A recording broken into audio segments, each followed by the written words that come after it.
الحمد لله نحمده ونستعينه ونستغفره ونؤمن به ونتوكل عليه ونعوذ بالله من شرور أنفسنا ومن سيئات أعمالنا من يهده الله فلا مضل له ومن يضلل فلا هادي له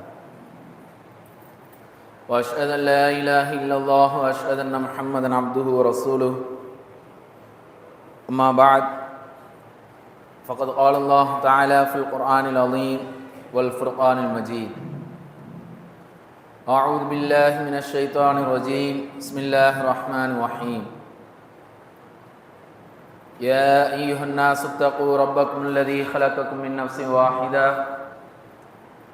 وخلق منها زوجها وبث منهما رجالا كثيرا ونساء واتقوا الله الذي تساءلون به والأرحام إن الله كان عليكم رقيبا وقال الله تعالى في آية أخرى يا أيها الذين آمنوا اتقوا الله حق تقاته ولا تموتن إلا وأنتم مسلمون وقال سبحانه وتعالى في آية أخرى يا أيها الذين آمنوا اتقوا الله وقولوا قولا سديدا وقال سبحانه وتعالى في آية أخرى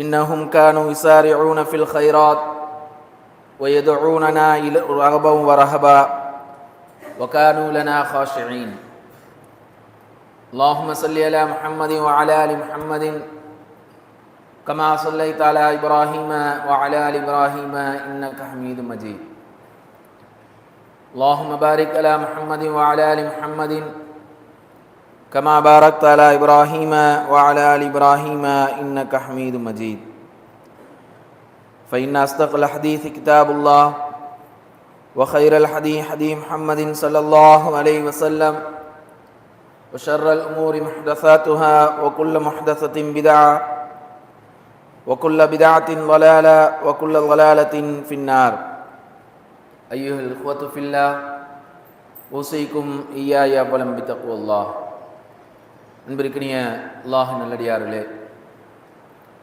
பெரியோர்களே, சகோதர சகோதரிகளே, அல்லாஹ் மாபெரும் கிருபையின் காரணமாக அவன் நம்மீது கடமையாக்கியிருக்கக்கூடிய ஜும்மானுடைய தொழுகை நிறைவேற்றுவதற்காக வேண்டி நாம் எல்லாம் இங்கே ஒன்று சேர்ந்திருக்கின்றோம்.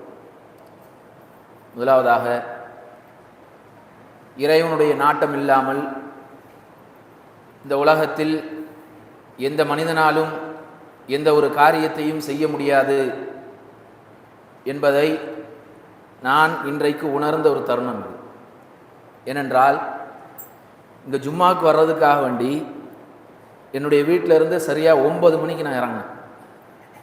இருக்கக்கூடிய தூரத்தை பார்த்தோன்னு சொன்னால், பைக்கில் வந்தோன்னு சொன்னாலே ஒரு 25 நிமிஷத்தில் வந்துடலான்றது என்னுடைய கணக்கு, பைக்கில் வந்திருந்தா. ஆனால் நான் பஸ்ஸில் வருவோம் அப்படின்ற ஒரு எண்ணத்தில், ஏன் அந்த எண்ணம் வந்ததுன்னு சொன்னால், சமீபத்தில் நம்முடைய பகுதியில் ஒரு சகோதரருக்கு பைக்கில் இருந்து கீழே விழுந்து ஆக்சிடெண்ட் ஆகி 2 கையும் அவர் எடுக்க முடியாமல் கட்டு போட்டு இருக்கார். ஒரு 3 நாளைக்கு முன்னாடி நடந்த சம்பவம். அதனால் நான் என்ன பண்ணேன்னு சொன்னால், பைக்கில் வராமல் நம்ம பஸ்ஸில் போயிடுவோமே அப்படின்னு சொல்லிக்கிட்டு ஏறினேன். சரியாக 9 மணிக்கு ஏறினது என்னை கொண்டு சேர்த்துருக்கக்கூடிய டைம் கரெக்டாக 12:30 மணிக்கு தான் இங்கே கொண்டு சேர்த்துருக்கு. நாம் நினச்சிடலாம், நாம் நினச்ச இடத்துக்கு நினச்சபடி போயிடலாம் அப்படின்னு சொல்லிக்கிட்டு. ஆனால் இறைவனுடைய நாட்டம் இல்லாமல் கண்டிப்பாக யாரையும் எங்கும் கொண்டு சேர்க்க முடியாது என்பதை உணரக்கூடிய ஒரு சூழ்நிலை இது. யதார்த்தமாக இறைவனின் மீது ஆணையிட்டு சொல்லக்கூடிய சம்பவங்கள் இது. இதில் எந்த உண்மைக்கு மாற்றமான எந்த காரியமும் கிடையாது. சரியாக 9 மணிக்கு நான் வீட்டிலேருந்து இறங்கி வாகனத்துக்காக வேண்டி காத்திருந்தது. அதற்கு பிறகு இடையில் ஏற்பட்டிருக்கக்கூடிய தடங்கல்கள், வாகனம் கிடைக்க முடியாத ஒரு சூழ்நிலை ஏற்பட்டது. எல்லாமே இறைவனுடைய நாட்டம்தான். அதற்காக வேண்டி அல்லாஹுக்கு நான் அதிகமாக நன்றி செலுத்த கடமைப்பட்டிருக்கின்றேன். தாமதத்திற்காக வேண்டி உங்களிடத்தில் வருத்தம் தெரிவித்துக் கொள்கின்றேன்.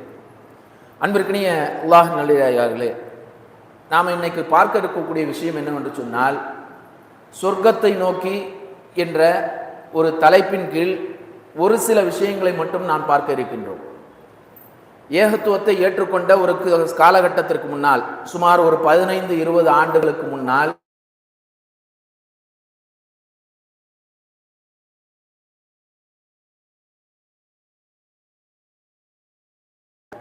நினைவூட்டல்கள் மட்டும்தான் இன்றைக்கு நாம் பார்க்க இருக்கின்றோம். ஒரு 10-15 வருஷத்துக்கு முன்னாடி நம்முடைய செயல்பாடுகள்லாம் எப்படி இருந்தது தெரியுமா? நம்மை போன்று பார்த்து பார்த்து அமல்களை செய்யக்கூடியவர்கள் இந்த உலகத்தில் யாருமே கிடையாது. அந்த அளவுக்கு பக்குவமாக தேடி தேடி பார்த்து பார்த்து செய்தோம். நம்மை போன்று குர்ஆனை தெளிவாக ஓதுவதற்கு முயற்சி செய்யக்கூடிய நபர்கள் யாருமே பார்க்க முடியாது. அந்த அளவுக்கு பார்த்து பார்த்து எப்படி ஓத வேண்டும் என்ற தேடுதல்களை தேடி முயற்சி செய்து ஓதக்கூடியவர்களாக இருந்தோம். நம்மை போன்று தான தர்மங்கள் செய்வதற்கு யாருமே கிடையாது. என்னென்றால் அந்த தான தர்மத்தினுடைய நன்மைகளை அறிந்து உணர்ந்து நம்மால் ஆன உதவிகளை செய்யக்கூடியவர்களாக நாம் இருந்து கொண்டிருந்தோம். நம்மை போன்று இபாதத்துக்கள் செய்யக்கூடிய நபர்களை நாம் பார்த்தோம் என்று சொன்னால், அன்றைக்கு நம்முடைய இபாதத்துக்கள் எப்படி இருந்தது? பார்த்து பார்த்து செய்யக்கூடியவர்களாக இருந்தோம். நம்முடைய உள்ளத்துல என்ன இருந்தது தெரியுமா? அந்த காலகட்டத்தில் இறையச்சம் இருந்தது. சத்திய பாதையில் நுழைந்த காலகட்டம், பிதாத்தான காரியங்களிலிருந்து வெளிவந்த காலகட்டம், இணை வைப்பு காரியங்களிலிருந்து வெளிவந்த அந்த காலகட்டத்தில் இறைவன் நம்மை என்ன செய்து விடுவான், நம்முடைய மறுமையினுடைய வாழ்க்கை எப்படி ஆகும், மறுமையினுடைய வாழ்க்கையில் இறைவனுக்கு முன்னால் நிற்கக்கூடிய அந்த நிற்தலை, அந்த இறைவனுக்கு முன்னால் நாம் எப்படி நிற்போம் என்று பயந்தவர்களாக எல்லா அமல்களையும் எல்லா தியாகங்களையும் நாம் செய்யக்கூடியவர்களாக இருந்தோம். உதாரணத்துக்கு நாம் பார்த்தோம்னு சொன்னா, ஒரு ஹதீஸையோ ஒரு குரானிய வசனத்தையோ நாம் அறிந்திருந்தால், தெரிஞ்சுக்கிட்டோம்னு சொன்னா, அதை உடனே என்ன பண்ணுவோம்? நம்முடைய சகோதரரிடத்தை எடுத்து சொல்லக்கூடியவர்களாக இருந்தோம். நம்முடைய உறவுகள் தவறுகள் செய்யக்கூடிய நேரத்தில், பிதாத்தான காரியங்கள் இணை வைப்பான காரியங்கள் செய்யக்கூடிய நேரத்தில் நாம தெரிந்து கொண்ட அந்த வசனத்தை அந்த ஹதீஸை அவர்களுக்கு எடுத்து சொல்வதற்கு எந்த தயங்குதலையும் நாம் ஏற்படுத்தவில்லை. எடுத்து சொல்லிக்கிட்டே இருந்தோம். எந்த பாரபட்சத்தையும் நாம் பார்க்கவில்லை. எந்த விதமான தயக்கத்தையும் நாம் காட்டவில்லை. எவ்வளவு நேரத்தை தாவா பணிக்காக வேண்டி நாம் செய்ய வேண்டும், ஒதுக்க வேண்டும் என்றாலும் நம்முடைய எல்லா உலக வாழ்க்கையினுடைய தேவைகளை எல்லாம் ஒதுக்கி வைத்துவிட்டு அதற்காக வேண்டி அதிகமான நேரத்தை செலவிடக்கூடியவர்களாக நாம் இருந்தோம். அப்படித்தான் நம்முடைய வாழ்க்கையை நாம் ஏகத்துவத்தினுடைய ஆரம்ப காலகட்டத்தில் நாம் கழிக்கக்கூடியவர்களாக இருந்தோம். ஆனா இன்னைக்கு நிலைமை என்ன தெரியுமா? நமக்கு நேரம் கிடைச்சா ஜமாத்தோடு பள்ளியில் தொழக்கூடிய ஒரு சூழ்நிலை. நேரம் கிடைச்சா, இல்லையா அல்லாஹும் அல்லாஹுடைய தூதரும் என்ன சொல்லியிருக்காங்க? தொழறதுக்கு சொல்லியிருக்காங்க அப்படின்னு சொல்லிக்கிட்டு நமக்கு கிடைக்கக்கூடிய நேரத்தில் தொழுகை நடத்தக்கூடியவர்களாக இன்றைக்கு நம்முடைய வாழ்க்கை மாறிவிட்டது. அதே போன்று நாம் தெரிந்து கொண்ட செய்திகளை, வசனங்களை, ஹதீசுகளை மற்றவர்களுக்கு எடுத்து சொன்னால் அங்க ஏதாவது பிரச்சனை வந்துருமோ அப்படி என்று தயங்கக்கூடிய ஒரு காலகட்டத்தில் இன்னைக்கு நாம வந்துட்டோம். அதே போன்று நாம் அறிந்திருக்கக்கூடிய செய்திகளை பிறருக்கு எடுத்து சொல்வதற்கு மனம் இல்லாமல், நாம நல்லா இருக்கிறோமா, என்னுடைய அமல்கள் நல்லா இருக்கா, நான் சரியாக செயல்படுகின்றேனா என்பதை மட்டுமே பார்த்து அப்படியே கடந்து செல்லக்கூடியவர்களாக இன்றைக்கு நாம் மாறிவிட்டோம். அதே போன்று நம்முடைய தான தர்மங்கள் நாம் செலவு செய்யக்கூடிய நேரத்தில் நம்முடைய எண்ணத்தில் ஷைத்தான் ஒரு ஊசலாட்டத்தை இன்றைய கால சூழ்நிலை ஏற்படுத்தி கொண்டிருக்கின்றான். எப்படி ஏற்படுத்துறான் தெரியுமா? இவங்கள்ட்ட கொடுத்தா இது சரியா செலவு செய்யப்படுமா, இவர்களிடத்தில் கொடுத்தால் அதற்கான நன்மைகள் கிடைக்குமா என்ற ஒரு எண்ணத்தை, ஒரு மாயை ஏற்படுத்தி இன்னைக்கு நிலைமை என்ன ஆகி போச்சு?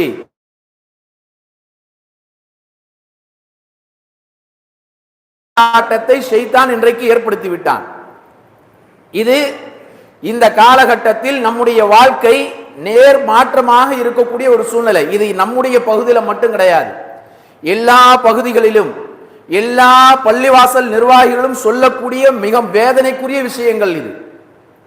ஏன்னா இன்னைக்கு அப்படித்தான் நம்முடைய வாழ்க்கைக்கு வந்தாலும் அதை தியாகம் செய்யக்கூடியவர்களாக இருந்தார்கள். தன்னுடைய மனைவி, தன்னுடைய பிள்ளைகள், தன்னுடைய சொத்துக்கள் அனைத்தையும் தியாகம் செய்தால்தான் இறைவனுடைய திருப்தியை பெற முடியும், நாளை மறுமையில் இறைவனுக்கு முன்னால் நம்மால் நிற்க முடியும் என்ற அச்சம், உள்ளுணர்வு அவர்களுக்கு இருந்ததின் காரணமாக எல்லாத்தையும் துறந்தாங்க, எல்லாத்தையும் தியாகம் செய்தார்கள். தன்னுடைய நேரத்தை, தன்னுடைய செல்வத்தை, தன்னுடைய பிள்ளைகளை, தன்னுடைய மனைவியை, தன்னுடைய குடும்பத்தை எல்லாத்தையும் தியாகம் செய்தார்கள்.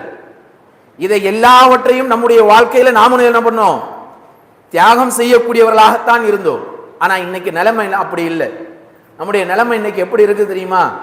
தொழுகைக்கு பிறகு செய்யக்கூடிய திக்ருகள், அந்த திக்ருடைய நன்மைகளை நாம் அறிந்திருந்தால், தொழுகைக்கு பிறகு அந்த திக்ரை செய்யாமல் நாம் வெளியில் கடந்து செல்ல மாட்டோம். நாம தெரிஞ்சு வச்சிருக்கோம். ஆனாலும் கூட நம்மை அதை செய்ய விடாமல் ஷைத்தான் என்ன பண்றான்? தடுத்து விடுகின்றான். நம்முடைய மனதில் ஊசலாட்டத்தை ஏற்படுத்துகின்றான். இமாம் சலாம் கொடுத்ததற்கு பிறகு பள்ளிவாசல்ல ஒரு செகண்ட் கூட நம்மால் இருக்க முடிவதில்லை. உடனே எந்திரிச்சு வெளியே போயிடுறோம். உடனே கடந்து சென்று விடுகின்றோம். பள்ளிவாசல்ல வரக்கூடிய நேரத்தை நாம் பார்த்தோம்னு சொன்னா எப்படி வருகின்றோம்? முதல் ரக்காத்திலோ அல்லது கடைசி அத்தஹியாத்திலோ வந்து சேர்ந்து பின்னால் எழுந்து சிறிய சிறிய சூறாக்களை ஓதி அப்படியே கடந்து சென்று கொண்டிருக்கின்றோம். நம்முடைய வாழ்க்கை அப்படியே மாற்றப்பட்டு விட்டது. உலகத்தினுடைய ஒரு நியதி இருக்கின்றது. என்ன நியதி தெரியுமா? அல்லாஹுடைய மார்க்கம் ஒரு காலகட்டத்தில் உயர்ந்து ஓங்கிக் கொண்டே செல்லும். அதற்கு பிறகு அது அப்படியே என்ன ஆயிரும்? படிப்படியா குறையும். ஷிர்க் பிதாத்துகள் உண்டாகும், தவறுகள் அதிகரிக்கும்.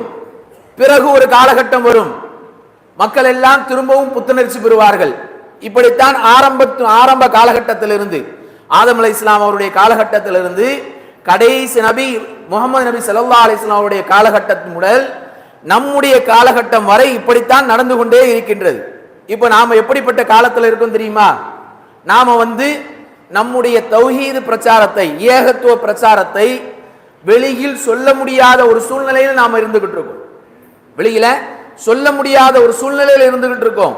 எத்தனையோ சகோதரர்கள் தன்னுடைய கொள்கையை மக்களுக்கு மத்தியில் வெளியில் காட்டுவதற்கே பயந்து அஞ்சி நடுக்கக்கூடிய ஒரு சூழ்நிலையை நாம் பார்த்துக்கிட்டு இருக்கோம்.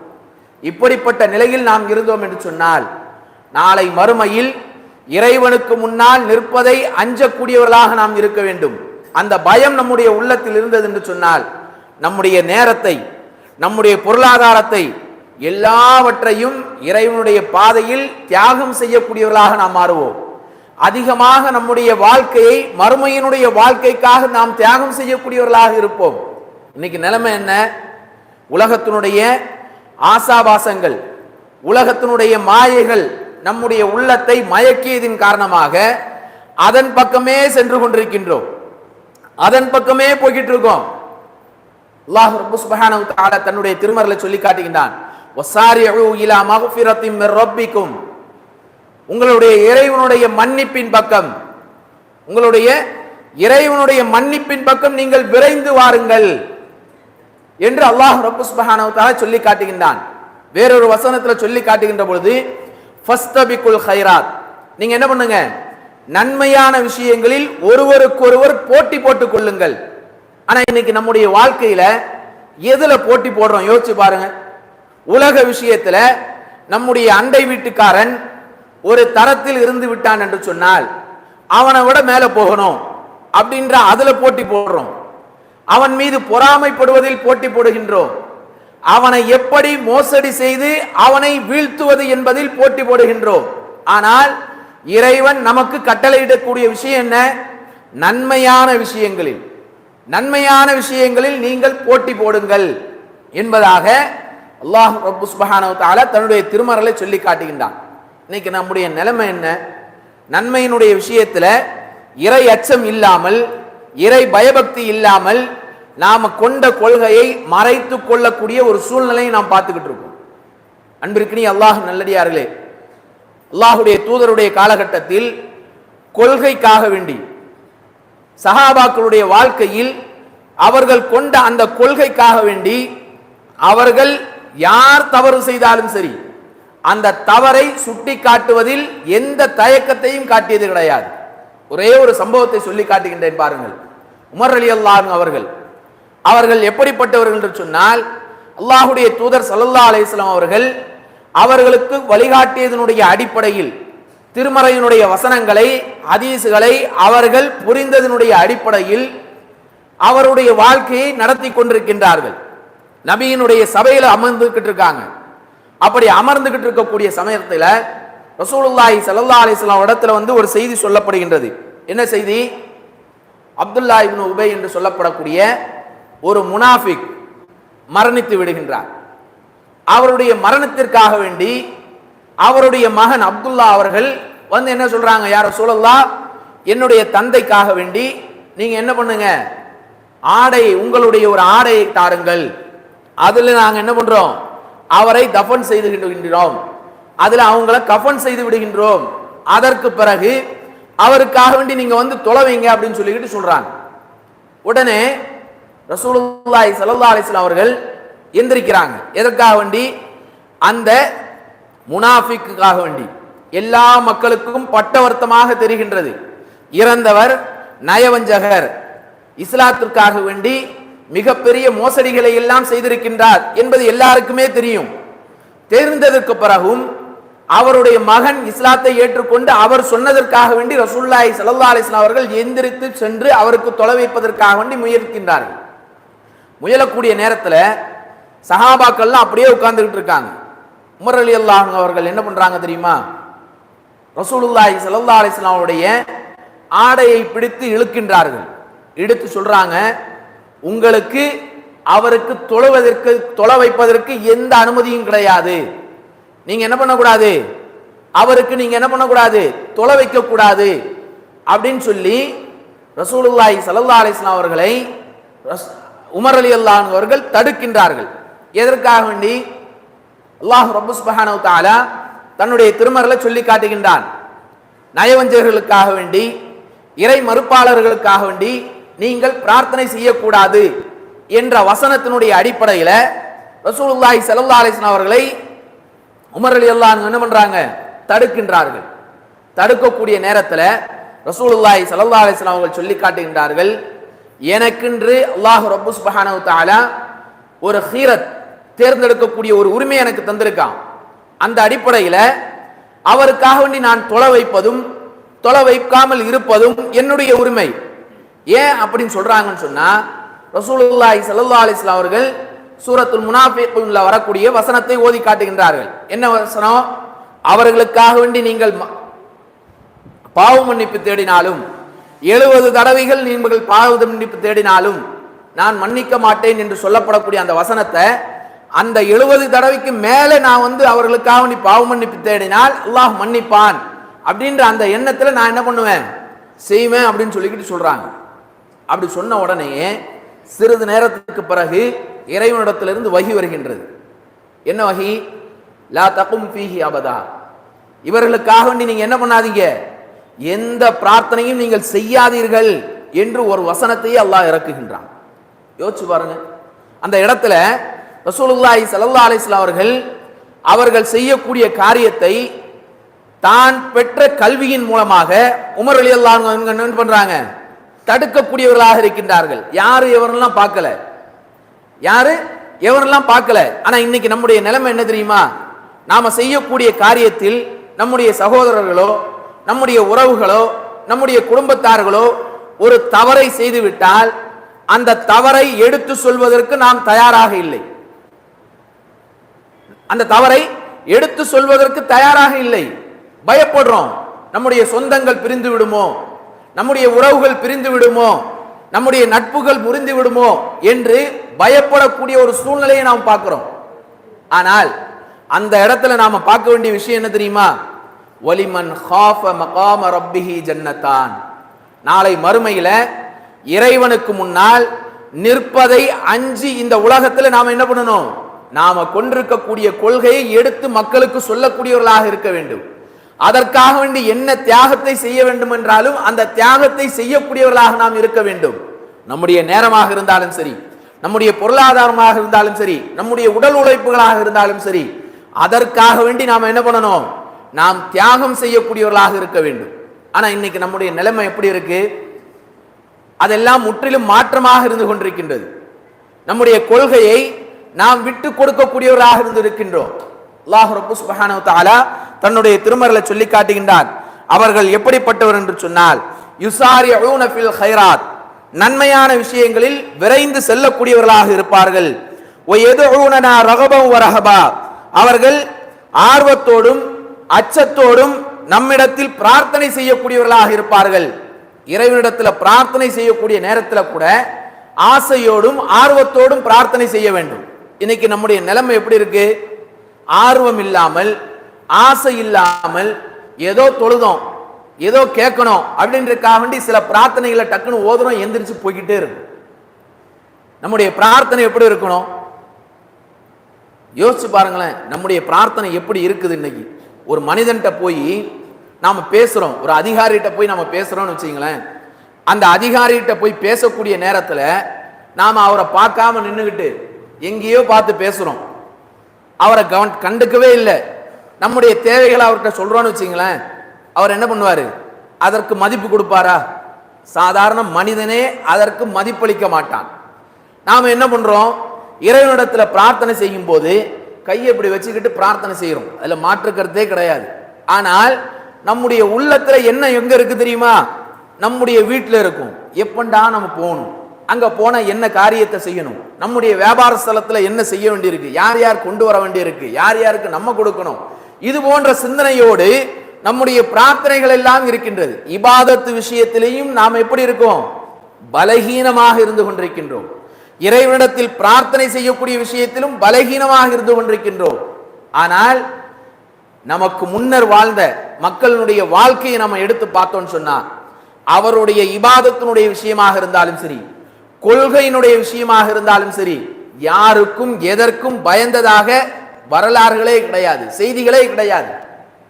உதாரணத்துக்கு நாம் பார்க்கலாம், ஃபிரௌனுடைய அரசவையில் ஃபிரௌனுடைய வீட்டில் வேலை செய்யக்கூடிய ஒரு பெண்மணி, அந்த பெண்மணி மூசா அலைஹிஸ்ஸலாம் அவருடைய கொள்கையை ஏற்றுக்கொண்டிருக்கின்றார்கள். ஏற்றுக்கொண்டு அதை மறைத்து வைத்திருக்கின்றார்கள். ஃபிரௌனுடைய வீட்டில் வேலை செய்யக்கூடிய ஒரு பெண்மணி, அந்த பெண்மணியுடைய பேரு ஹதீஸ்ல பதிவு செய்யப்பட்டிருக்கின்றது, மாஷிதா என்று சொல்லப்படுகின்றது. அந்த பெண்மணியை அந்த வீட்டில் வேலை செய்து கொண்டிருக்கக்கூடிய நேரத்தில் ஃபிரௌனுடைய பிள்ளைகளுக்கு தலைவாரி கொடுத்து கொண்டிருக்கின்றார். என்ன பண்றாங்க? தலைவாரி கொடுக்கறாங்க. தலைவாரி கொடுத்துக்கிட்டு இருக்கக்கூடிய நேரத்தில் கையில இருந்து சீப்பு கீழே விழுந்துருச்சு. கீழே விழுந்த உடனேயே அந்த பெண்மணி என்ன பண்றாங்க? பிஸ்மில்லாஹ் அப்படின்னு சொல்லிக்கிட்டு இறைவனுடைய பெயரை கொண்டு அப்படின்னு சொல்லி அந்த சீப்பை எடுக்கிறாங்க. எடுத்த உடனேயே அந்த ஃபிரௌனுடைய மகள் அந்த பணிப்பெண்கிட்ட சொல்றாங்க, நீ என்ன சொன்ன அப்படின்னு சொல்லி, நீ சொன்ன வார்த்தை என்ன அப்படின்னு சொல்லி கேட்கக்கூடிய நேரத்தில் அந்த பெண்மணி அந்த மகளிடத்தில் சொல்லுகின்றால், நான் என்னை படைத்த இறைவனின் பெயரால் என்று சொன்னேன் அப்படின்னு சொல்லிக்கிட்டு எடுத்து சொல்றாங்க. எடுத்து சொன்ன உடனேயே அந்த குழந்தை அந்த ஃபிரௌனுடைய மகள் என்ன தெரியுமா சொல்றா? இதை என்னுடைய வாப்பாட்ட சொல்லட்டுமா அப்படின்னு கேட்கிறான். அந்த காலகட்டம் எப்படிப்பட்ட காலகட்டம்? ஃபிரௌன் தன்னை இறைவனாக கருதக்கூடிய காலகட்டம். திருமறையில் அல்லாஹ் சொல்லி காட்டினான், ஆனா ரப்புக்குமுல் ஆலா, நான் தான் உங்களுடைய இறைவனுடைய நீங்கள் வணங்கக்கூடிய இறைவனை கடவுள்களை விட எல்லாம் மிகப்பெரிய இறைவன் நான் தான் என்று மக்களுக்கு மத்தியில் பிரகடனப்படுத்தக்கூடிய ஒரு காலகட்டத்தில் இந்த பெண்மணி என்ன பண்றாங்க? அல்லாஹ்வின் திருப்பெயரால் என்று சொல்லுகின்றார். மூசா அலைஹிஸ்ஸலாமுடைய அந்த இறைவனை ஏற்றுக்கொண்டு தன்னுடைய வாழ்க்கையை அமைச்சுக்கிட்டு இருக்காங்க. இது வெளியே தெரியல. அந்த பெண்மணி சொன்ன வார்த்தையின் மூலமாக ஃபிரௌனுடைய மகளின் மூலமாக ஃபிரௌனுக்கு தெரியப்படுத்தப்படுகின்றது. இன்னைக்கு நம்முடைய நிலைமை என்ன? ஒரு தவறை செய்யக்கூடிய நேரத்தில், ஒரு தவறான பாவத்தை செய்யக்கூடிய நேரத்தில் நாம என்ன பார்க்கிறோம்? யாராவது பார்க்கறாங்களா? எங்கேயாவது சிசிடிவி கேமரா இருக்குதா? இதைத்தான் நாம பார்க்கிறோம். இறைவனின் மீது அச்சம் கொண்டிருந்தோம் என்று சொன்னால் இதை எதையுமே நம்ம பார்க்க மாட்டோம், அந்த தவறின் பக்கமே நாம போக மாட்டோம். உள்ளத்தில் ஏற்பட்டாலும் கூட அதிலிருந்து விலகி நிற்கக்கூடியவர்களாக இருப்போம். ஆனால் அந்த பெண்மணியிடத்துல அந்த மகள் கேட்ட உடனேயே அவங்க என்ன பண்ணல? அதற்காக வேண்டி எந்த முறையிடுதலும் வைக்கல. இல்ல சொல்லிராத, வாப்பாட்ட சொல்லிராத, உன்னுடைய தந்தையிட்ட சொல்லிராத, எந்த முறையிடுதலும் வைக்கல. அந்த மாஷிதா என்று சொல்லப்படக்கூடிய அந்த பெண்மணி என்ன பண்றாங்க? அந்த கொள்கையில உறுதியா இருக்கிறாங்க. அந்த மகள் போய் ஃபிரௌன்ட்ட சொல்றான், இதை போல இந்த பெண்மணி இப்படி சொன்னாங்க அப்படின்னு. ஃபிரௌன் சபையில அழைக்கிறான். அழைச்சி கேட்கிறான், விசாரிக்கிறான், நீங்க என்ன வார்த்தை சொன்ன? அப்படின்னு சொல்லி விசாரிக்கக்கூடிய நேரத்தில் அங்கேயும் என்ன பண்றாங்க, அந்த சபை எப்படிப்பட்ட சபை, ஆட்சி அதிகாரம் அனைத்தும் கையில இருக்கு, எல்லா விதமான பவரையும் கையில வச்சுக்கிட்டு இருக்கான். பணிப்பெண்ணாக வேலை செய்யக்கூடிய அந்த பணிப்பெண் தன்னுடைய உள்ளத்தில் இருக்கக்கூடிய அந்த இரையச்சத்தின் காரணமாக ஃபிரௌனிடத்திலே எடுத்து சொல்றாங்க. விளைவு என்ன, அந்த பெண்மையினுடைய குடும்பத்தினை எல்லாரையும் என்ன பண்ணுங்க, எண்ணெய் சட்டியில தூக்கி போடுங்கன்னு சொல்லிட்டு ஃபிரௌன் ஆணையிடுகின்றான். ஃபிரௌன் ஆணையிடுகின்றான். அப்படி ஆணையிடக்கூடிய நேரத்தில் அந்த மாஷித்தா என்று சொல்லப்படக்கூடிய பெண்மணி ஒரே ஒரு நிபந்தனை விதிக்கின்றார்கள். அந்த நிபந்தனை என்னன்னு சொன்னா, என்னுடைய பிள்ளை கையில ஒரு கை குழந்தை வச்சுட்டு இருக்காங்க. ஃபிரௌன் என்ன பண்றாங்க பாருங்க, இந்த பெண்மணியுடைய உள்ளத்துல கொண்டிருக்கக்கூடிய அந்த கொள்கையை ஆட்டம் காண வைக்க வேண்டும் என்பதற்காக வேண்டி அந்த பெண்மணியினுடைய கணவன், அந்த பெண்மணியுடைய பிள்ளைகள், இவங்க எல்லாரையும் எண்ணெய் சட்டியில போடுறதை இவங்களை பார்க்க வைக்கிறாங்க. அப்படி போடக்கூடிய நேரத்திலேயாவது இவங்க மாறுவாங்களா அப்படின்னு சொல்லி. ஆனா அவங்க என்ன பண்றாங்க, நிபந்தனை வைக்கிறாங்க, என்னையும் என்னுடைய பிள்ளையும், அதாவது கையில ஒரு கை குழந்தை இருக்குது, அந்த குழந்தையும் நீங்க என்ன பண்ணுங்கன்னு சொன்னா ஒரே துணியில் பொதிந்து எங்களை தபன் செய்து விடுங்கள் என்ற ஒரு நிபந்தனையை மட்டும்தான் வைக்கிறாங்க. இப்படி வைக்கக்கூடிய நேரத்தில் கணவனை தூக்கி போட்டாச்சு, பிள்ளைகளை தூக்கி போட்டாச்சு. போட்டதுக்கு பிறகு தன்னுடைய கை குழந்தையை பார்க்கின்றாள் அந்த பெண்மணி. அந்த பணிப்பெண் தன்னுடைய கை குழந்தையை பார்க்கிறா.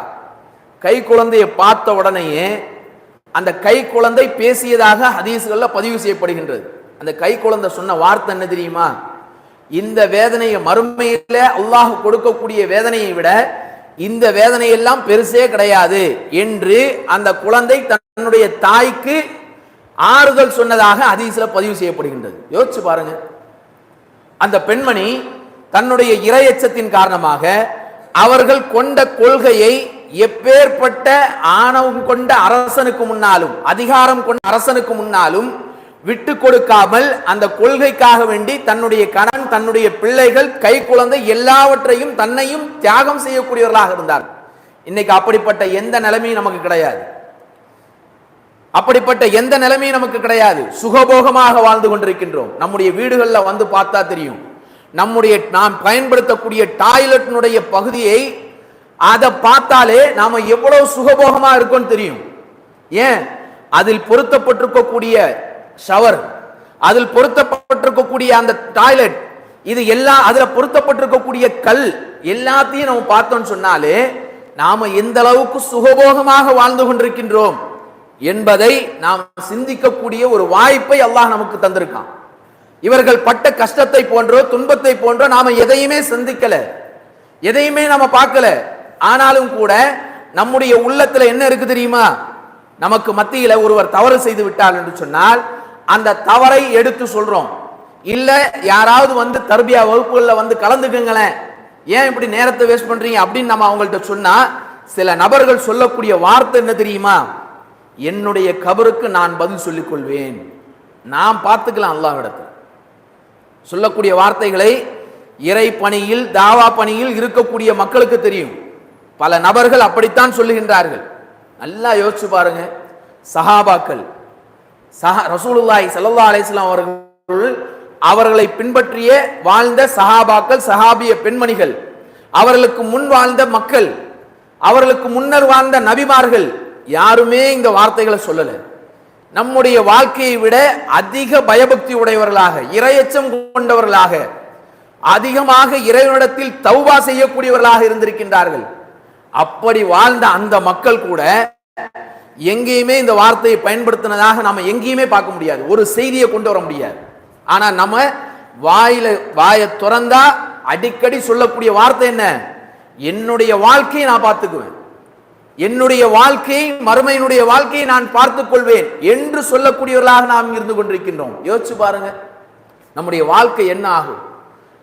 நாம செய்யக்கூடிய அமல்களின் மூலமாக, நாம செய்யக்கூடிய தான தர்மங்களின் மூலமாக நாளை நமக்கு சொர்க்கம் கிடைத்துவிடும், இறைவனுடைய திருப்தி கிடைத்துவிடும் என்று யாராவது உறுதியாக சொல்ல முடியுமா? சொல்ல முடியாது. அதற்கு சிறந்த உதாரணங்கள் இன்னைக்கு வாழக்கூடிய காலகட்டத்தில் பல நபர்களுடைய வாழ்க்கையை நமக்கு முன்னுதாரணமாக காட்டுகின்றான். பார்க்கிறோமா இல்லையா? ஆரம்ப காலகட்டத்தில் ஏகத்துவத்தை பேசிக் கொண்டிருந்த நபர்கள் எல்லாம் இன்னைக்கு சிலை வணக்கத்திற்கு ஆதரவாக சென்று கொண்டிருக்கின்றார்களா இல்லையா? பார்க்கிறோமா இல்லையா? அப்போ நம்முடைய உள்ளம் எப்பொழுது எப்படி மாற்றப்படும் என்பது நமக்கே தெரியாது. ஒன்று. இரண்டாவது, நாம் செய்திருக்கக்கூடிய அமல்கள் நாளை மறுமையில் இறைவன் பால் படுத்தப்பட்ட தூசியை போன்று தட்டிவிட முடியாத அளவிற்கு இருக்க வேண்டும். அல்லாஹ் ரப்பல் சுப்ஹானஹு வ தஆலா மறுமை நாளில் ஒரு மனிதனை அழைத்து விடுவான். அழைத்து வந்து அவன் செய்த இந்த உலகத்தில் செய்த எல்லா நன்மைகளும், 5 நேர தொழுகைகள், திக்ர்கள், தான தர்மங்கள், தன்னுடைய மனைவியிடத்தில் நடந்த நல்ல பழக்க வழக்கங்கள், எல்லா நன்மையான காரியங்கள், குழந்தையை சரியான முறையில் பார்த்து கொண்ட நன்மைகள் எல்லாத்தையும் கொண்டு வந்து வைப்பான். கொண்டு வந்து வச்ச உடனேயே மனிதனுடைய உள்ளம் எப்படி இருக்கும் தெரியுமா? சந்தோஷமான ஒரு சூழ்நிலை எட்டும். எப்படி? நாம் செய்திருக்கக்கூடிய நன்மைகள் எல்லாம் நமக்கு முன்னாடி வந்துருச்சு. இறைவன் நமக்கு கண்டிப்பாக நமக்கு என்ன பண்ணிடுவான்? நன்மையை வழங்கி விடுவான் என்று எண்ணிக்கொண்டிருக்கக்கூடிய அந்த சந்தர்ப்பத்தில் மனிதனுடைய எண்ணம் என்ன ஆகும் தெரியுமா? அல்லாஹ் ரப்பல் சுப்ஹானஹு வ தஆலா இந்த நன்மைகளை எல்லாம் அப்படியே பரத்தப்பட்ட தூசியை போன்று தட்டி விட்டு விடுவான். எதற்காக வேண்டி? அந்த நன்மைகளோடு பித்ஆத்தான காரியங்கள், இணை வைப்பான காரியங்கள், மற்ற மனிதர்களுக்கு செய்திருக்கக்கூடிய தீங்குகள், இந்த 3 காரணமாக அவனுடைய அமல்கள் எல்லாம் மதிப்பில்லாமல், எந்த பிரயோஜனமும் இல்லாமல் பால்படுத்தப்படுகின்ற தூசியை போன்று அல்லாஹ் தட்டி விடுவான் என்பதாக அல்லாஹ் ரப்பல் சுப்ஹானஹு வ தஆலா திருமறையில் சொல்லி காட்டுகின்றான். யோசிச்சு பாருங்க, நம்முடைய அமல்கள் நாளை மறுமையில நன்மைக்குரியதாக கிடைக்க வேண்டும் என்று சொன்னால், அந்த அமல்களுக்கு முக்கியத்துவத்தை அல்லாஹ் கொடுக்க வேண்டும் என்று சொன்னால், இறைவனுக்கு நாம் கொடுக்க வேண்டிய அந்தஸ்தை, இறைவனுக்கு கொடுக்க வேண்டிய மகத்துவத்தை நாம் சரியாக கொடுக்கக்கூடியவர்களாக இருக்க வேண்டும். அப்படி கொடுத்தால் மட்டும்தான் நாளை மறுமையினுடைய வாழ்க்கை சுபிட்சத்திற்குரியதாக, இறைவனுக்கு முன்னாடி போய் நிற்கக்கூடிய நேரத்தில் எந்த அச்சமும் இல்லாமல், எந்த பயமும் இல்லாமல் நாம் நிற்கக்கூடிய ஒரு வாய்ப்பு நமக்கு கிடைக்கும். இல்லைன்னா நம்முடைய நிலைமையை யோசிச்சு பாருங்க. நாம் இந்த உலகத்தில் படைக்கப்பட்டதே எதற்காக வேண்டி? எல்லாருக்கும் தெரியும். அல்லாஹ் ரப்பல் சுப்ஹானஹு வ தஆலா தன்னுடைய திருமறையில் சொல்லி காட்டுகின்றான், உங்களுடைய வாழ்க்கையையும் உங்களுடைய மரணத்தையும் நான் படைத்திருப்பது எதற்காக வேண்டி சொன்னால், அல்லதி ஹலக்கல் மௌத வல் ஹயாத்த லியப்லுவக்கும் அய்யுக்கும் அஹ்ஸனு அமலா, உங்களில் யார் நல்ல அமல்களை செய்கின்றீர்கள் என்பதற்காக வேண்டி, உங்களை சோதிப்பதற்காக வேண்டி உங்களுடைய வாழ்க்கையையும் உங்களுடைய மரணத்தையும் நாம் ஏற்படுத்தி வைத்திருக்கின்றோம் என்று அல்லாஹ் ரப்பல் சுப்ஹானஹு வ தஆலா சூரத்துல் முல்க்ல சொல்லி காட்டுகின்றான். அந்த எச்சரிக்கையை உணர்ந்தவர்களாக நம்முடைய வாழ்க்கையை அமைச்சுக்கணும்.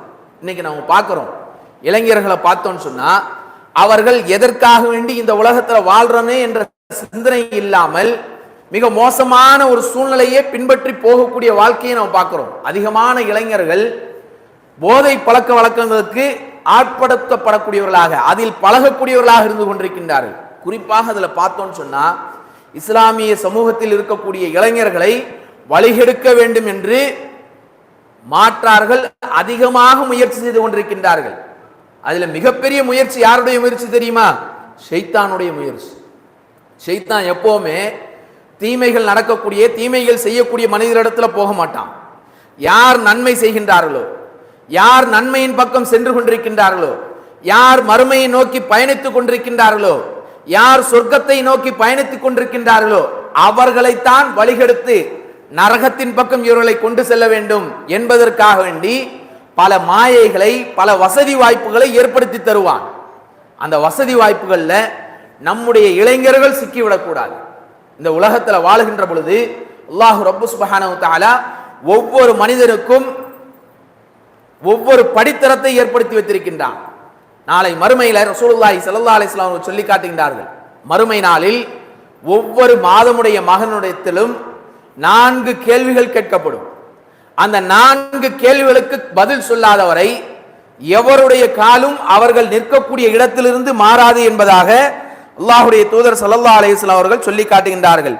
அதுல என்ன விஷயம் சொன்னா, முதல் விஷயம் அவர்களுடைய வாழ்க்கையை எப்படி கழித்தார்கள், அதாவது உன்னுடைய வாழ்க்கையை எப்படி கழித்தாய் என்ற கேள்விக்கு நாம் பதில் சொல்லாதவரை அல்லாஹ் ரப்பு சுப்ஹானஹு வ தஆலா மறுமை நாளில் நம்முடைய கால்களை நாம் நிற்கக்கூடிய இடத்திலிருந்து நகர்த்த மாட்டான் என்பதால் ரசூலுல்லாஹி ஸல்லல்லாஹு அலைஹி வஸல்லம் அவர்கள் சொல்லி காட்டுகின்றார்கள், யௌமல் கியாமத்தி ஹத்தா யுஸ்அலு அன் அர்பஇன், 4 விஷயத்தை பற்றி ஒவ்வொரு மனிதனிடத்திலும் கேட்பான்.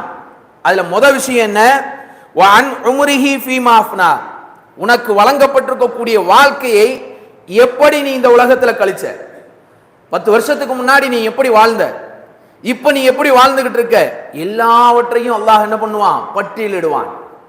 நாம மறைச்சிடலாம், இங்க நாம என்ன பண்றோமோ அதே போன்ற அங்க நாம செஞ்சிடலாம் அப்படின்னு நாம நினைச்சோன்னு சொன்னா நம்மை விட கை சேதத்துக்குரியவர்கள் வேறு யாரும் கிடையாது. ஏன்? இந்த உலகத்துல நாம மறைவில் செய்ததாக இருந்தாலும் சரி, பகிரங்கமாக செய்ததாக இருந்தாலும் சரி, சிறியதாக இருந்தாலும் சரி, பெரியதாக இருந்தாலும் சரி, இறைவன் கண்ணுக்கு முன்னால் கொண்டு வந்து நிறுத்துவான். வஜது மா அமிலு ஹாலிரா, இந்த மனிதன் செய்திருக்கக்கூடிய எல்லா அமல்களையும், நன்மை தீமை அனைத்தையும் கொண்டு வந்து நிறுத்தி விடுவான். அனைத்தையும் கொண்டு வந்து நிறுத்திடுவான். அப்படி நிறுத்தக்கூடிய நேரத்தில் இறைவன் கேட்கக்கூடிய அந்த கேள்விக்கு நாம் சரியாக பதில் சொல்ல வேண்டும் என்று சொன்னார். நம்முடைய வாழ்க்கையை எப்படி கழித்தோம் என்ற கேள்விக்கு நாம் பதில் சொல்ல வேண்டும் என்று சொன்னால், இறை விசுவாசியாக, முஸ்லிம்களாக முழுமையாக கட்டுப்பட்டு நடக்கக்கூடியவர்களாக, இறைவனுக்கும் இறை தூதருக்கும் கட்டுப்பட்ட வாழ்க்கையை நடத்தக்கூடியவர்களாக நாம் வாழ்ந்திருந்தோம் என்று சொன்னால் அந்த கேள்விக்கு பதில் சொல்லிடலாம். அடுத்த கேள்வி என்ன தெரியுமா? அல்லாஹ்வுடைய தூதர் ஸல்லல்லாஹு அலைஹி வஸல்லம் அவர்கள் சொல்லி காட்டுகின்றார்கள், வான் ஷபாபிஹி ஃபீமா அப்னா, உன்னுடைய இளமையை நீ எப்படி கழிச்சா. முத கேள்வியிலேயே எல்லாம் வந்துடும். உன்னுடைய வாழ்க்கையை எப்படி கழித்தாய் என்று கேட்கக்கூடிய கேள்வியிலேயே எல்லா விதமான காலகட்டமும் வந்துவிடும். அவனுடைய இளமை பருவம் வந்துடும், அவனுடைய வயோதிக பருவம் வந்துடும், எல்லா காலகட்டமும் வந்துடும். ஆனாலும் கூட ரசூலுல்லாஹி ஸல்லல்லாஹு அலைஹி வஸல்லம் அவர்கள் திரும்பவும் எச்சரிக்கை செய்யும் விதமாக, அதற்கு முக்கியத்துவம் கொடுக்கும் விதமாக ரசூலுல்லாஹி ஸல்லல்லாஹு அலைஹி வஸல்லம் அவங்க என்ன பண்றாங்க? உன்னுடைய இளமை பருவத்தை நீ எப்படி கழிச்ச அப்படின்ற கேள்விக்கு இறைவிடத்தில் நாம் பதில் சொல்லாத வரை நம்முடைய கால்கள் நாம் நிற்கக்கூடிய இடத்திலிருந்து நீங்காது என்பதாக ரசூலுல்லாஹி ஸல்லல்லாஹு அலைஹி வஸல்லம் சொல்லி காட்டுகின்றார். யோசிச்சு பாருங்க, இன்னைக்கு நம்முடைய இளைஞர்கள் இளமை பருவத்தை எப்படி கடந்து சென்று கொண்டிருக்கின்றார்கள். உலகத்தின் மீது ஆசையுடையவர்களாக, அவர்கள் நினைத்தால் எதையும் சாதித்து விட முடியும் என்ற சக்தி பெற்ற ஒரு நிலையில், பலமுள்ள ஒரு நிலையில் அவர்கள் மார்க்கத்திற்காக வேண்டி முயற்சி செய்யக்கூடியவர்களாக இருக்க வேண்டும். மார்க்கத்திற்காக வேண்டி தியாகம் செய்யக்கூடிய மக்களாக நம்முடைய பிள்ளைகளை நாம் ஆக்கிவிட வேண்டும். அப்படி ஆக்கவில்லை என்று சொன்னால் அவருடைய வாழ்க்கை வழி தவறி போதை பழக்க வழக்கங்களில் சிக்குண்டு அவருடைய வாழ்க்கையை பறிகொடுக்கக்கூடிய ஒரு சூழ்நிலையை நாம் பார்க்க முடியும். அப்படிப்பட்ட நிலையிலிருந்து நம்முடைய பிள்ளைகளை பாதுகாத்துக் கொள்ள வேண்டும். நம்முடைய பிள்ளைகளை நாம் பாதுகாத்துக் கொள்வது நம் மீது மிகப்பெரிய ஒரு கடமை. அல்லாஹ் அதைத்தான் திருமறையில சொல்லி காட்டுகின்றான், கூ அன்ஃபுஸக்கும் வஅஹ்லீக்கும் நாரா, உங்களையும் உங்களுடைய குடும்பத்தார்களையும் நரகத்திலிருந்து பாதுகாத்துக் கொள்ளுங்கள், சொர்க்கத்தின் பக்கம் அவர்களை நீங்கள் வழி நடத்துங்கள். அல்லாஹ் ரப்பல் சுப்ஹானஹு வ தஆலா சொல்லி காட்டுகின்றான். யோசிச்சு பாருங்க, நம்முடைய வாழ்க்கை எப்படி இருக்கு, எப்படிப்பட்ட நிலையில நம்முடைய இளைஞர்களை நாம் வழி நடத்தி கொண்டிருக்கின்றோம் என்பதை நாம் பார்க்க வேண்டும். அதற்கு அடுத்தபடியாக ரசூலுல்லாஹி ஸல்லல்லாஹு அலைஹி வஸல்லம் சொல்லி காட்டுகின்றார்கள், வ அன் மாலிஹி மின் ஐன இக்தஸப, உன்னுடைய செல்வத்தை நீ எப்படி சம்பாதிச்ச, எப்படி சம்பாதிச்ச, அதை எப்படி செலவு செய்த, இந்த கேள்விக்கும் நாம் ஒவ்வொருவரும் பதில் சொல்ல வேண்டும். இன்னைக்கு நம்மள நிலைமை என்ன தெரியுமா? நம்முடைய செல்வத்தை எப்படியும் ஈட்டி விடலாம், எப்படியும் சம்பாதிக்கலாம். ரசூலுல்லாஹி ஸல்லல்லாஹு அலைஹி வஸல்லம் அவர்கள் வேறொரு சந்தர்ப்பத்தில் சொல்லியிருக்காங்க. என்ன சொன்னாங்கன்னு சொன்னா, ஒரு காலகட்டம் வரும், அந்த காலகட்டத்தில் மனிதன் அவன் சம்பாதிக்கக்கூடிய செல்வம் என்பது ஹலாலா ஹராமா என்ற சிந்தனையே இல்லாத ஒரு சூழ்நிலை, ஒரு எண்ணம் இல்லாத நிலையில் அவன் சம்பாதிக்கக்கூடியவனாக இருப்பான் என்று ரசூலுல்லாஹி ஸல்லல்லாஹு அலைஹி வஸல்லம் சொல்லி காட்டியிருக்கின்றார்கள். இன்னைக்கு அப்படிப்பட்ட காலகட்டத்தில் தான் இருந்துகிட்டு இருக்கும். ஹலால் ஹராமை பேணுவதில்லை, ஹலால் ஹராமை பேணுவதில்லை. நம்முடைய மறுமை வாழ்க்கைக்கு மிக முக்கியமான தேவையாக இந்த ஹலால் ஹராம் இருந்து கொண்டிருக்கின்றது. இந்த உலகத்தில் வாழக்கூடிய ஒவ்வொரு முஸ்லீமும் ஹலால் ஹராமை பேணக்கூடியவர்களாக இருக்க வேண்டும். ஹலால் ஹராமை பேணாதவர்களாக இருந்தோம் என்று சொன்னால், நாம் ஹராமை விட்டும் தவிர்ந்து கொள்ளவில்லை என்று சொன்னால், நம்முடைய இந்த உலகத்தில் நாம் கேட்கக்கூடிய எந்த பிரார்த்தனைகளும் அங்கீகரிக்கப்படாது. எந்த பிரார்த்தனைகளும் அங்கீகரிக்கப்படாது. அல்லாஹ்வுடைய தூதர் ஸல்லல்லாஹு அலைஹி வஸல்லம் அவர்கள் சொல்லி காட்டுகின்றார்கள், உங்களுடைய பிரார்த்தனைகள் மூன்று அடிப்படைகளில் ஏற்றுக்கொள்ளப்படும். அதுல ஒன்று, கேட்ட உடனே இறைவன் கொடுத்து விடுவான். இரண்டாவது, கேட்டதற்கு பிறகு சிறிது நாட்களுக்கு பிறகு கொடுப்பான். மூன்றாவது, நாம் கேட்ட பிரார்த்தனைகளை இந்த உலகத்திலேயே கொடுக்க மாட்டான். மறுமை நாளில் மனிதன் அவனுக்கென்று ஒதுக்கப்பட்டிருக்கக்கூடிய அந்த இடத்திற்கு செல்கின்ற பொழுது மலை போல நன்மைகள் குவித்து வைக்கப்பட்டிருக்கும். அதை பார்த்த உடனே மனிதன் கேட்பானா, இது யார் செஞ்ச நன்மை அப்படின்னு. அப்ப அவனிடத்துல சொல்லப்படுமா, நீ இந்த உலகத்தில் கேட்ட பிரார்த்தனைகள் அங்கீகரிக்காமல் இருந்ததே அந்த பிரார்த்தனையுடைய நன்மைகள் தான் இது என்று.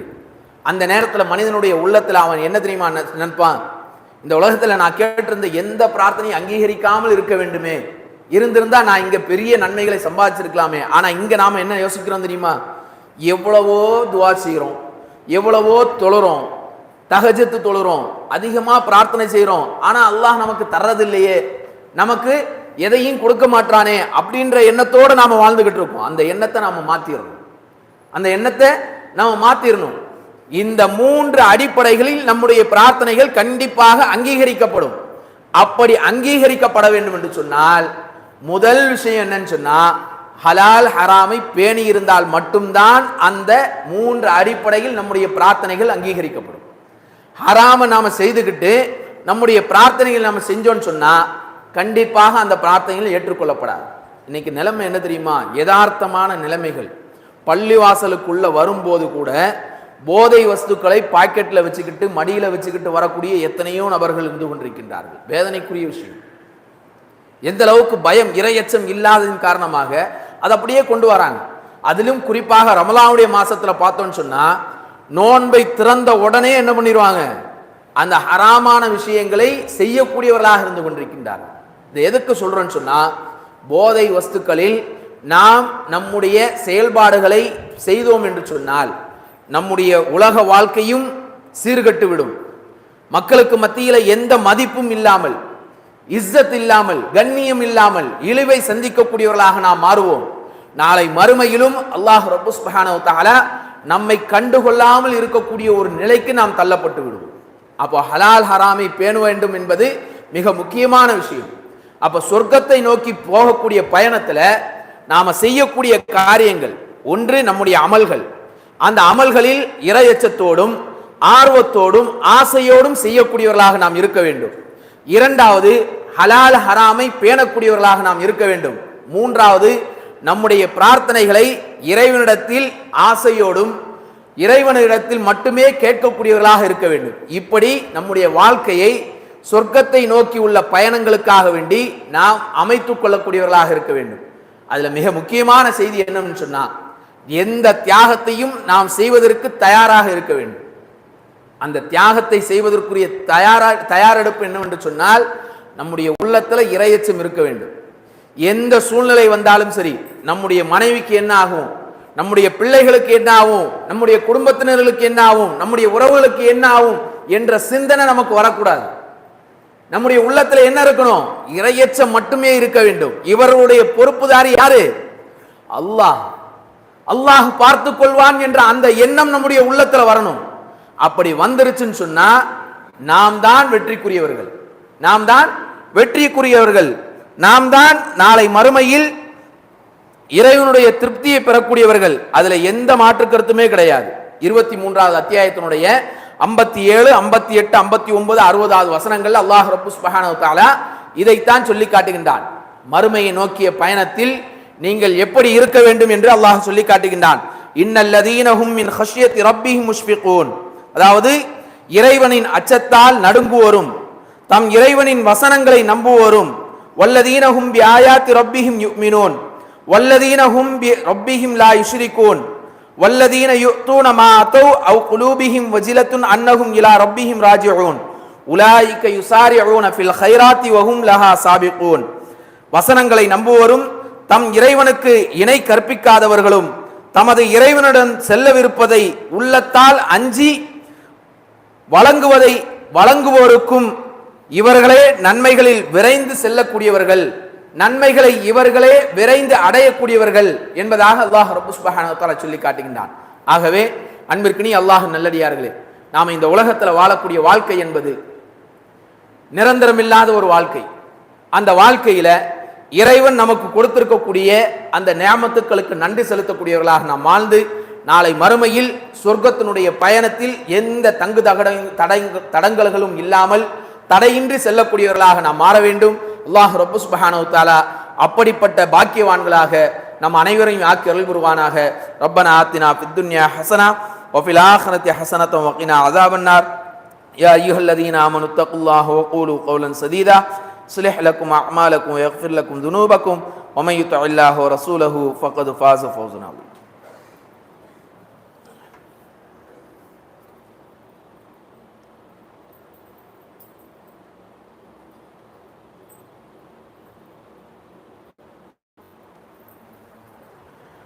அல்ஹம்துலில்லாஹ் நஹ்மதுஹு வ நஸ்தஈனுஹு வ நஸ்தக்ஃபிருஹு வ நு'மினு பிஹி வ நதவக்கலு அலைஹி வ நஊது பில்லாஹி மின் ஷுரூரி அன்ஃபுஸினா வ மின் ஸய்யிஆத்தி அஅமாலினா மை யஹ்தினில்லாஹு ஃபலா முضில்ல லஹு வ மை யுضலில் ஃபலா ஹாதிய லஹு வ அஷ்ஹது அல்லா இலாஹ இல்லல்லாஹ் வ அஷ்ஹது அன்ன முஹம்மதன் அப்துஹு வ ரசூலுஹு அம்மா பஅத்.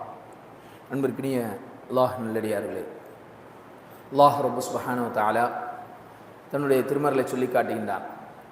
وَمَن يَتَّقِ اللَّهَ يَجْعَل لَّهُ مَخْرَجًا وَيَرْزُقْهُ مِنْ حَيْثُ لَا يَحْتَسِبُ. யார் இந்த உலகத்தில் வாழ்கின்ற பொழுது அவனுக்கு மட்டுமே அஞ்சி தன்னுடைய வாழ்க்கையை அமைத்துக் கொள்கின்றார்களோ, அவருடைய வாழ்க்கையில் அவருடைய நம்பிக்கையை இறைவன் மீது மட்டுமே சார்ந்திருக்கக்கூடியவர்களாக யார் இருக்கின்றார்களோ அவருடைய வாழ்க்கையில் ஒரு வழியை அல்லாஹ் உண்டாக்குவான். அவருடைய வாழ்வாதாரத்தை அவர்கள் கணக்கில்லாமல் அடைந்து கொள்வார்கள் என்பதாக அல்லாஹ் ரப்பல் சுப்ஹானஹு வ தஆலா சொல்லி காட்டுகின்றான். இன்னைக்கு நம்முடைய வாழ்வாதாரத்தை தேடித்தான் நாம் என்ன பண்ணுறோம், நம்முடைய நேரத்தை அதிகமாக செலவு செய்துக்கிட்டு இருக்கோம். நம்முடைய வாழ்வாதாரத்துடைய நிலைமை என்ன ஆகும், நம்முடைய மனைவி மக்களுடைய பொருளாதாரத்திற்காக வேண்டி நாம் என்ன செய்யணும் அப்படின்னு தான் நம்முடைய வாழ்க்கையை நாம் அதிகமாக கடந்து சென்றுக்கிட்டே இருக்கோம். ஆனால் அப்படி செல்லக்கூடிய அந்த பாதைகளாக இருந்தாலும் சரி, அந்த பாதைகளில் இறைவனின் மீது அச்சம் கொண்டவர்களாக நாம் சென்றோம் என்று சொன்னால் அல்லாஹ் ரப்பல் சுப்ஹானஹு வ தஆலா நம்முடைய பொருளாதாரத்தில் பரக்கத்தை ஏற்படுத்துவான். அது எந்த மாற்று கருத்துமே கிடையாது.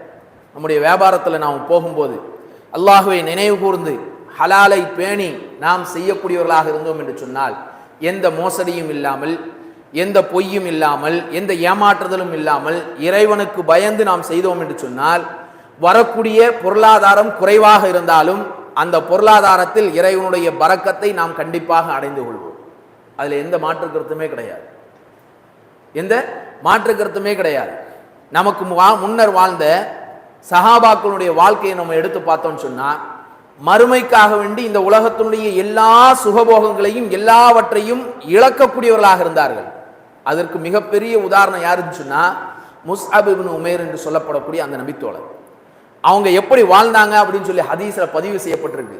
எப்படி அவர்களுடைய இஸ்லாத்தை ஏற்றுக்கொள்வதற்கு முன்னால் அவருடைய வாழ்க்கை, அவர்கள் அதாவது அவர்கள் பூசக்கூடிய அந்த வாசனை திரவியம் இருக்குல்ல, அத்தர், அந்த அத்தர்னுடைய மகத்துவம் எப்படிப்பட்டது என்று சொன்னால், இந்த தெருவில் வந்தால் 2 தெருவு தாண்டி வரக்கூடிய மக்களுக்கு தெரியும் இங்க யார் வந்துகிட்டு இருக்கா, முஸ்அப் வந்து கொண்டிருக்கின்றார் என்பதை அவர்கள் உணரக்கூடியவர்களாக இருப்பார். அந்த அளவுக்கு விலை உயர்ந்த வாசனை திரவத்தை பூசக்கூடியவர்களாக இருந்தார்.